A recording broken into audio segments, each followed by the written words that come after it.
Hai student, hari ini kita belajar tentang alkil halida.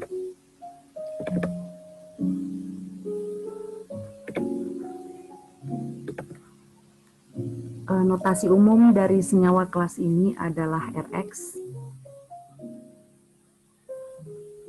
di mana R adalah gugus alkil, sedangkan X adalah halida. Jadi R ini bisa gugus alkil CnH2n tambah 1, alkenil CnH2n kurang 1, atau gugus alkunil CnH2n kurang 3. Sedangkan X-nya adalah halida, di mana kita ketahui gugus halida yaitu gugus halogen, fluor, klor, brom, dan iod. Nah, alkil halida dibentuk dari hidrokarbon dan biasanya dinamakan turunan alkil dari hidrogen halida. Contohnya misalnya CHCl3. Ini kita sebut sebagai metil klorida. Jadi gugus alkil bisa berupa rantai lurus atau bercabang, dan gugus tersebut harus disebut secara spesifik. Contohnya misalnya ya, kalau kita menulis CH3 dari arah arah luar, biasanya kita menulisnya seperti ini, H3CF atau CH3F. Ini adalah metil fluorida. Lalu misalnya ini adalah etil iodid. Lalu misalnya H3 atau CH3, CH2, CH2Br, maka ini disebut sebagai propil bromida. Nah, alkil halida juga dibedakan dalam bentuk primer, sekunder, dan tersier.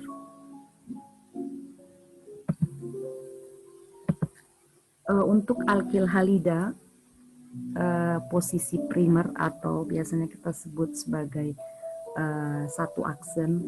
Ini misalnya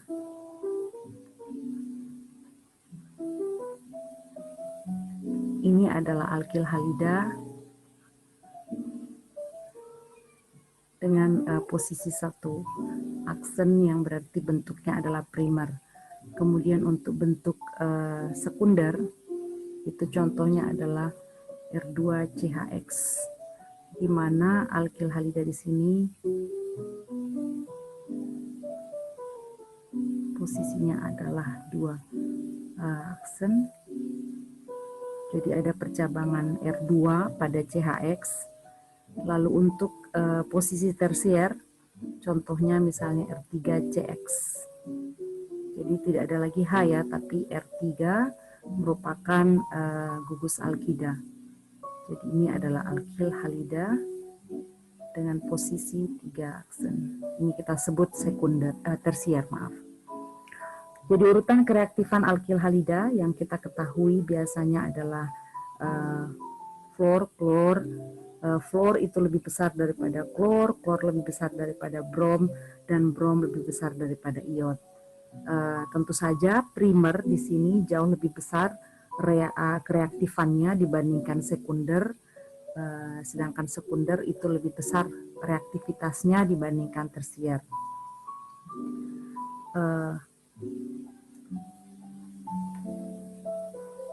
Nah, apa itu alkil halida?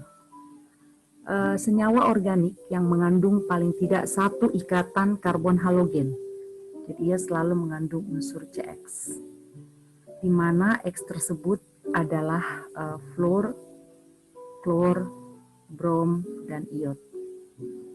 Inilah yang nanti menggantikan hidrogen yang biasanya ada di dalam setiap rumus-rumus umum.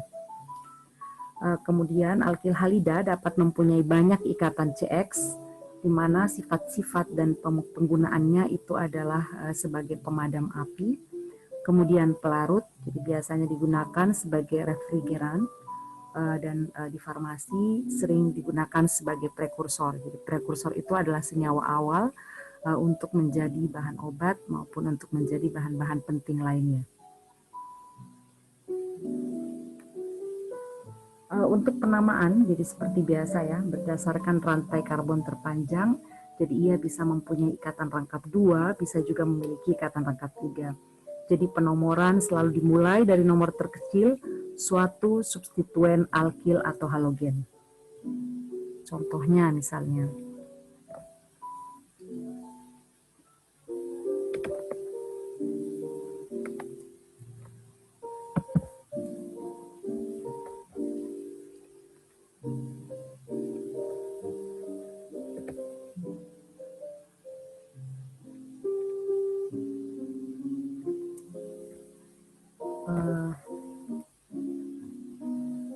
CH3, ini ada beberapa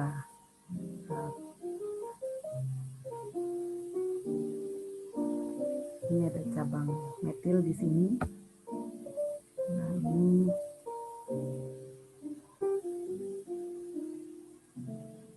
contoh ya. Pada cabang ini 1, 2, 3, 4, 5, 6, 7. Pada nomor 5 ada percabangan BR. Kemudian pada nomor 4 juga ada metil. Sehingga yang lain otomatis ada CH2 ya diantaranya. Nah, ini kita sebut atau kita beri penomoran dengan nama sebagai berikut, yaitu 5 bromo 2,4 dimetil heptan.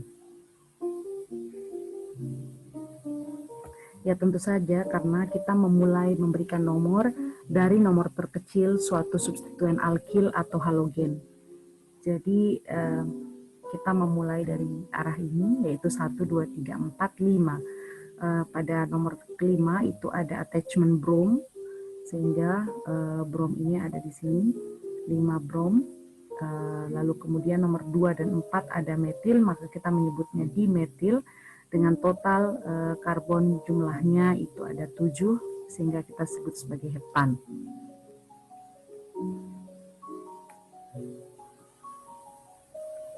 Adapun pemberian nama jika terdapat banyak macam halogen, jadi jika mulai memiliki 1 ya, jadi kalau memiliki 2 tentu namanya di, kemudian 3 tri, 4 tetra, dan seterusnya.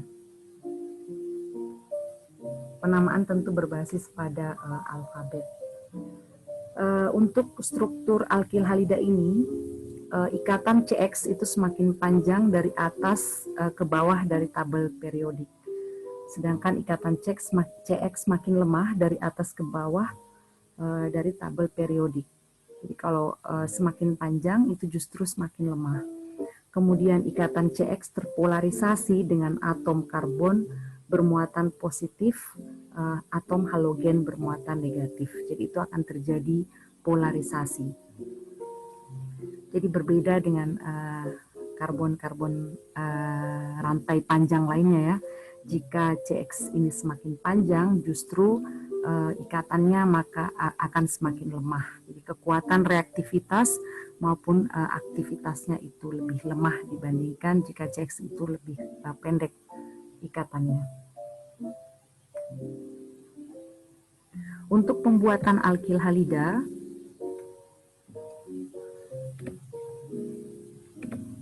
adisi, ada namanya reaksi tambahan atau adisi.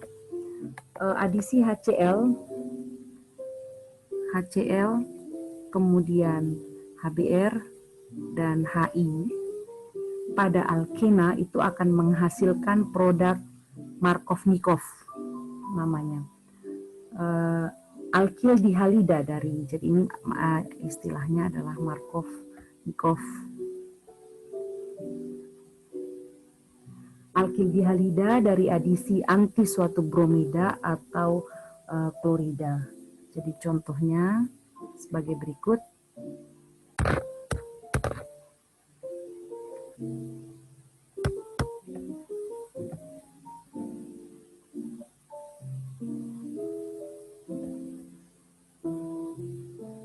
Jadi misalnya ini adalah HX.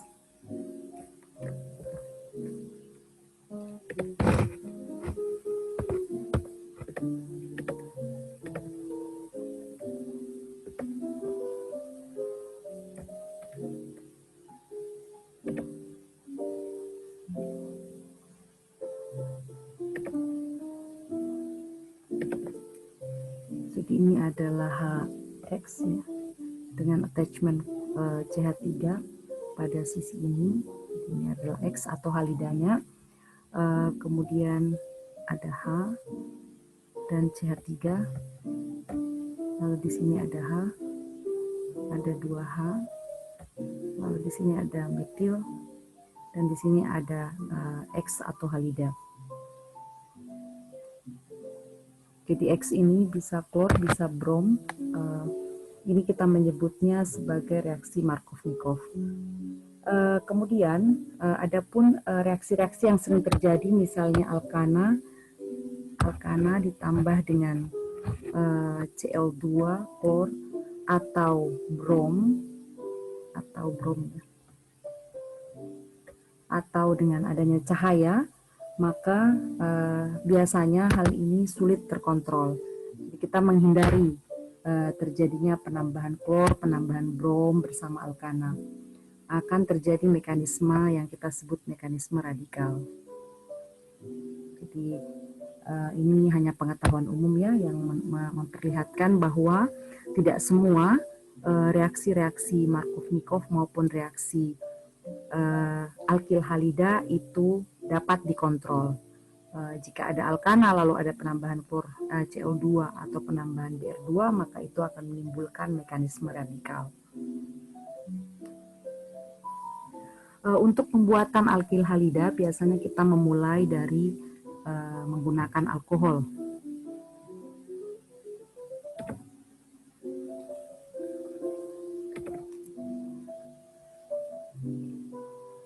Jadi rumus umumnya adalah ROH ditambah HX atau asam halida ya. Ini akan menghasilkan RX yang kita sebut tadi alkil halida dan menyisakan H2O atau air.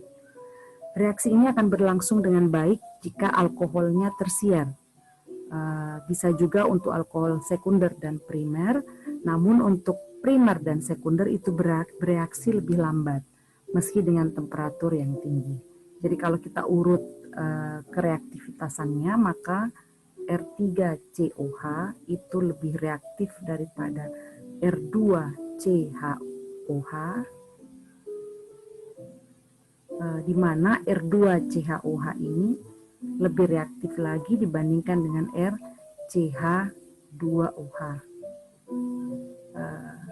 Sedangkan RCH2OH ini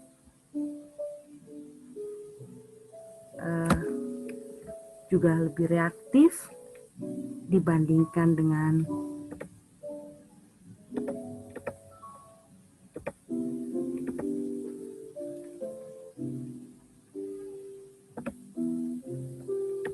jadi RCH2OH yang di atas ini ya, ini justru lebih reaktif daripada CH3OH.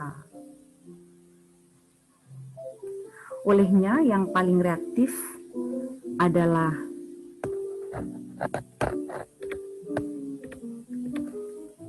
justru yang tersier. Jadi ini ya, ini yang lebih reaktif R3COH, sedangkan yang kurang reaktif adalah CH3OH. Reaktif di sini yang dimaksud adalah mampu berikatan dengan kuat dan tentu saja eksploitasi dari reaksi itu bisa terjadi dengan sempurna, dan kadang-kadang jika tidak terkontrol bisa menimbulkan reaksi yang tidak diinginkan. Olehnya untuk pembuatan atau penggunaan alkil halida dalam laboratorium itu kadang-kadang kita gunakan dalam proses sintesis obat, di mana penambahan gugus halida atau alkil halida itu kadang menjadi reagen yang mempercepat proses reaksi, karena terutama reaksi-reaksi yang cukup sulit dibentuk, misalnya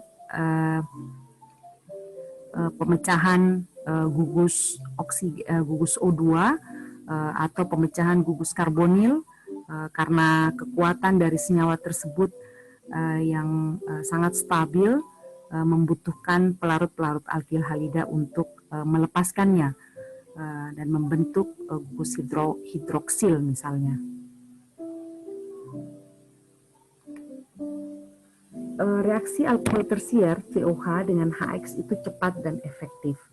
Jadi biasanya kita menggunakan HCl, jadi kalau ini ya, di rumus ini kita biasanya menggunakan HCl atau HBr gas, lalu menggunakan jenis R3COH, yaitu bentuk tersier,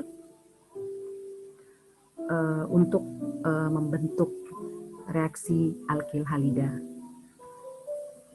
Sedangkan alkohol primer dan sekunder dan primer, maksud saya, ini bereaksi sangat lambat dan sering mengalami rearrangement sehingga menggunakan metode lain misalnya ya. Jadi ini ada contoh.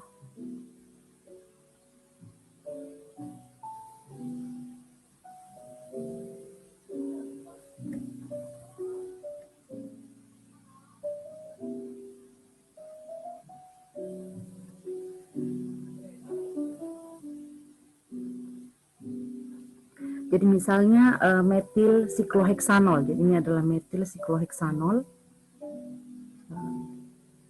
di mana yang kita gunakan adalah HCl. Nah ini tentu bentuknya gas. Biasanya kita menggunakan ether pada suhu sekitar 0 derajat Celcius. Jadi bukan suhu yang paling rendah ya, tapi tidak minus. Nah, ini akan menghasilkan klorometilsikloheksan. Ini ada klorometilsikloheksan dan menyisakan air. Nah, reaksi ini tentu lambat karena ini bukan tersier ya. Sehingga kita membutuhkan penambahan ether dan melakukannya pada suhu tertentu. Kalau hanya mengharapkan HCl saja, maka reaksinya tentu akan berlangsung sangat lambat. Pembuatan alkil halida dari alkohol primer dan sekunder alkohol itu memerlukan reaksi yang spesifik, mencegah terjadinya penataan ulang dari kerangka karbon. Kemudian misalnya tionil klorida merubah alkohol menjadi alkil klorida. Nah, ini juga metode lain yang digunakan untuk penataan ulang karena proses pembentukan alkil halida yang lambat. Kemudian misalnya fosfor tribromida merubah alkohol menjadi alkil bromida.